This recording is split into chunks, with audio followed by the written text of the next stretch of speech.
You're standing in line at a supermarket. Nothing unusual. Just another ordinary day. People pushing shopping carts. Children asking for snacks.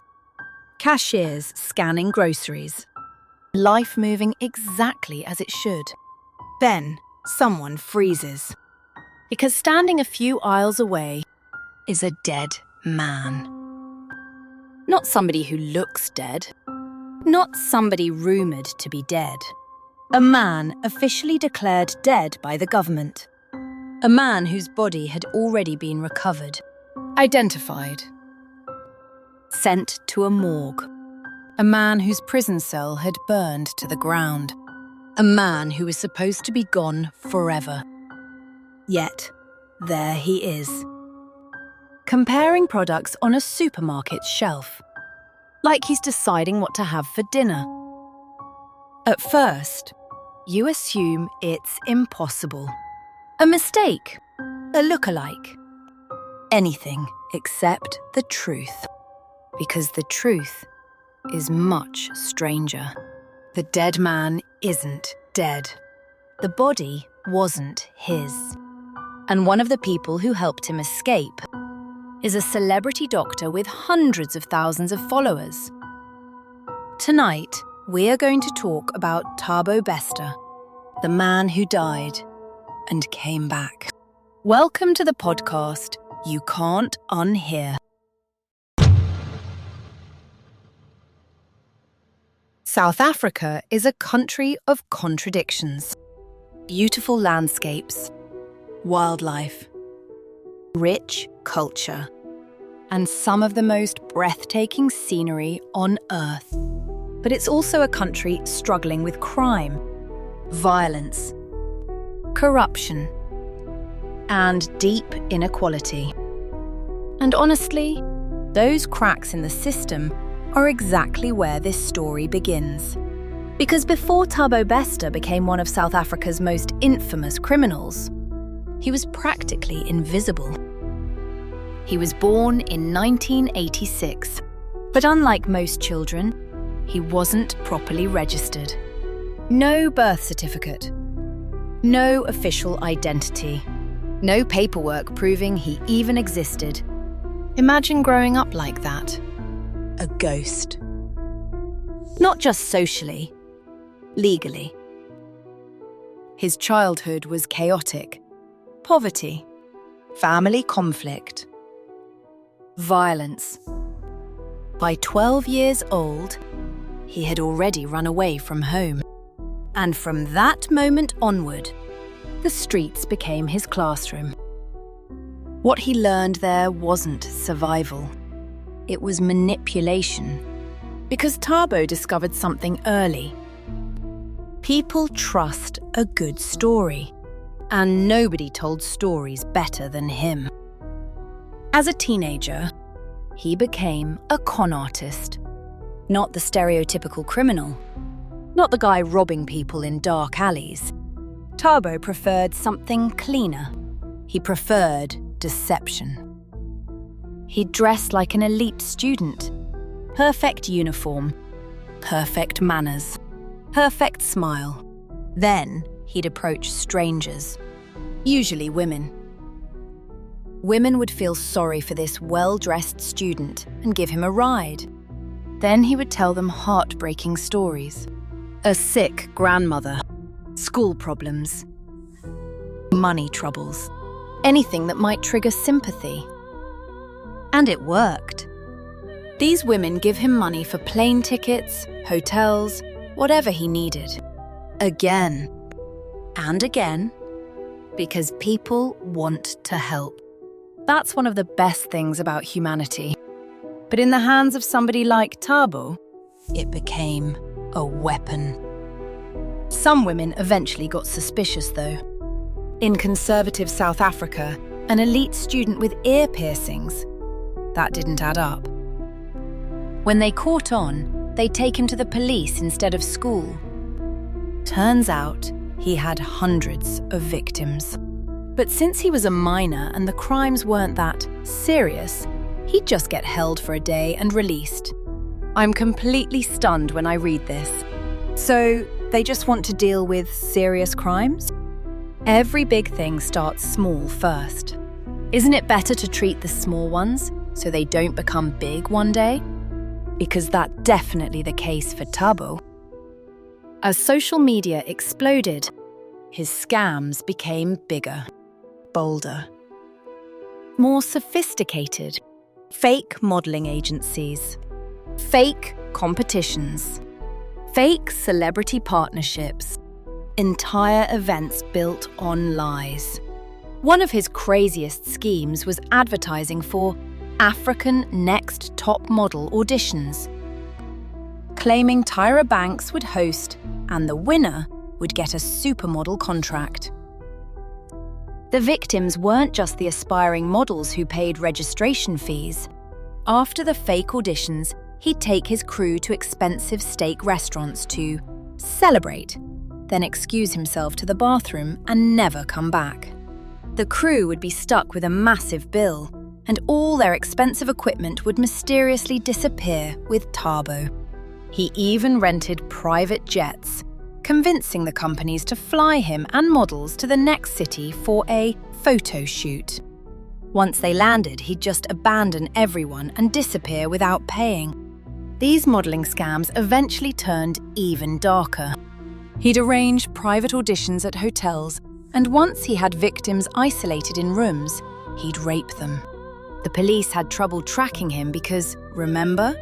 Officially, THABO BESTER didn't exist. Thousands of people believed him because he understood something terrifying. If you make the lie big enough, people stop questioning it. Then eventually, the scams stopped being enough. In 2011, a young woman named Nomfundo Tulu met THABO. She worked at a BMW dealership. She dreamed of becoming a model, and unfortunately, THABO knew exactly how to exploit that dream. He promised opportunities, connections, a future. Everything she'd hoped for. He invited her to Cape Town for a modelling job. She took leave from work and they stayed at a guest house. But they had a huge fight when Nomfundo caught him chatting with other girls, when in fact, he was running multiple scams simultaneously. Not a better alternative, I must say. But after some sweet talk, things calmed down and they went to sleep. Around 2 a.m., Nomfundo woke up to THABO pointing a knife at her, demanding her phone and jewelry. She tried to fight back, and in the struggle, the knife pierced her chest. Instead of helping her, THABO interrogated the wounded woman for her phone and banking passwords. After she gave them up, hoping he'd help her, he just ran away. He even had the audacity to ask the guest house owner for a ride, telling him not to disturb his sleeping girlfriend. By morning, Nomfundo was dead, and THABO was gone. Later, he would post on Facebook, "Catch me if you can," which sounds like something a movie villain would say. Except this wasn't fiction. A real woman had lost her life, and THABO seemed proud of it. Eventually, he was arrested, convicted, sentenced to life imprisonment. Case closed.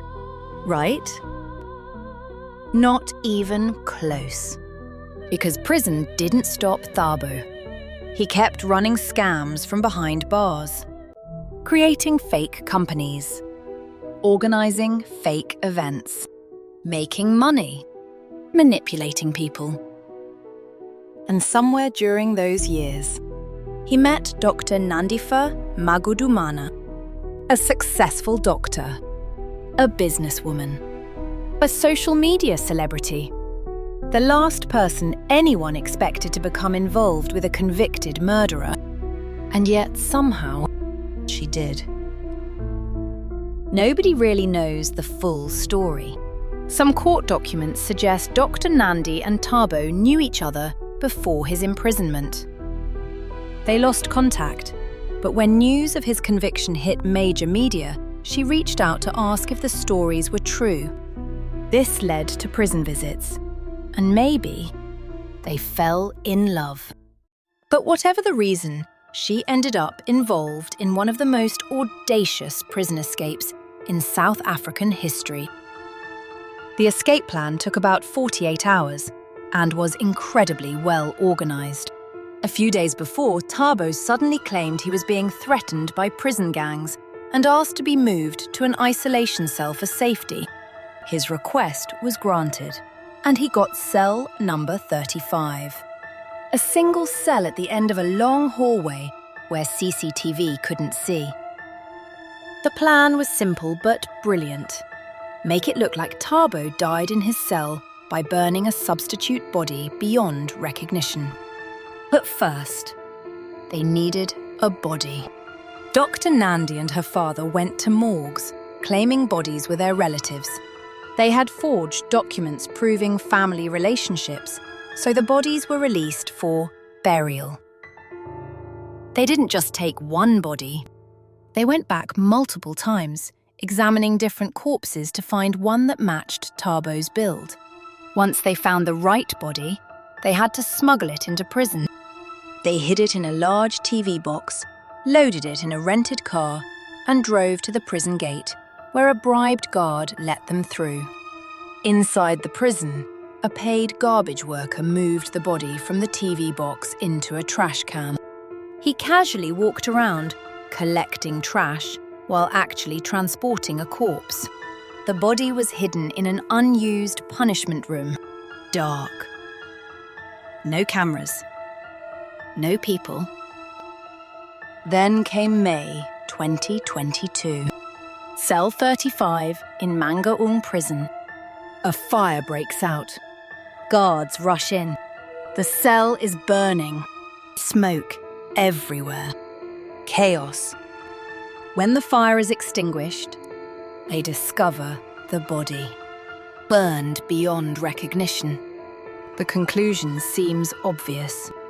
THABO BESTER is dead. News spreads quickly. The Facebook killer is gone. Case closed. Again. Except it wasn't, because the body wasn't THABO. 5 days later, Dr. Nandi came to retrieve the body, claiming to be THABO's wife. She even disguised herself so she wouldn't be recognized as a celebrity doctor. Meanwhile, THABO was living like a king. Dr. Nandi and her father rented a luxury house in Hyde Park, an elite area of Johannesburg. But instead of laying low like any sensible escapee, they were incredibly conspicuous, driving Porsches and Range Rovers. He was overly confident, thinking nobody would recognize him since he was officially dead. THABO and Dr. Nandi created a fake property company called Aram Properties. Their scam involved inviting Dr. Nandi's wealthy friends to their luxury house, entertaining them with private chefs, showing off their lavish lifestyle, then offering to build dream homes for a deposit. After clients paid deposits, houses were never built, just endless excuses. Then, months later, everything falls apart. Their downfall came because they weren't hiding at all. Remember when Dr. Nandi went to retrieve the fake body, claiming to be THABO's wife? Well, THABO's real mother, Maria, who'd been searching for him since childhood, heard about his death and came to collect her son's body. This created a dispute. Dr. Nandi accused Maria of lying, saying THABO's mother was already dead. Police decided to do DNA testing to resolve it. The results showed Maria wasn't the mother of this body. But more importantly, the body wasn't THABO BESTER either. The corpse belonged to Katlego Bereng Mpolo, a 33-year-old man reported missing in April 2022. He was just an ordinary person who died on the street and was brought to the morgue as an unidentified body. His mother had reported him missing multiple times, but police didn't take it seriously. And remember how Dr. Nandi had collected multiple bodies from morgues? The ones she deemed unsuitable for her plan were just discarded. Some found in rivers with morgue tags still attached, others in forests. All these discoveries led back to Dr. Nandi. Two investigative journalists, Marcia Damons and Daniel Stein, started investigating, suspecting THABO was alive. Until one day, someone takes a photograph. A completely ordinary photograph. Inside a supermarket. A man pushing a shopping cart. Standing beside a woman. Nothing remarkable. Until journalists look closer. Because the man in the photo looks exactly like THABO BESTER, the man who is supposed to be dead. Imagine seeing that image for the first time. Imagine realizing the dead man is shopping for groceries. The investigation that followed uncovered everything. And at the center of it all was Dr. Nandifa, the celebrity doctor, the woman who seemingly had everything. Career, money, status, family. Yet somehow, she risked all of it for THABO. Workers even testified that THABO was abusive toward Dr. Nandi and even her children. People couldn't understand why she'd let herself be manipulated to this extent. And honestly, that's the part of this story I find most fascinating. Her. Because prison guards had a motive. Money. That's easy to understand. But what was hers? Love? Manipulation? Fear? Obsession? Something darker? To this day, nobody really knows. But underneath all of it, the story is really about one thing: identity. Because THABO BESTER entered the world as someone who officially didn't exist. No documents, no records, no proof. Just a boy lost in the system. As always, stay safe out there, guys. I'll see you on the next episode of the podcast You Can't Unhear.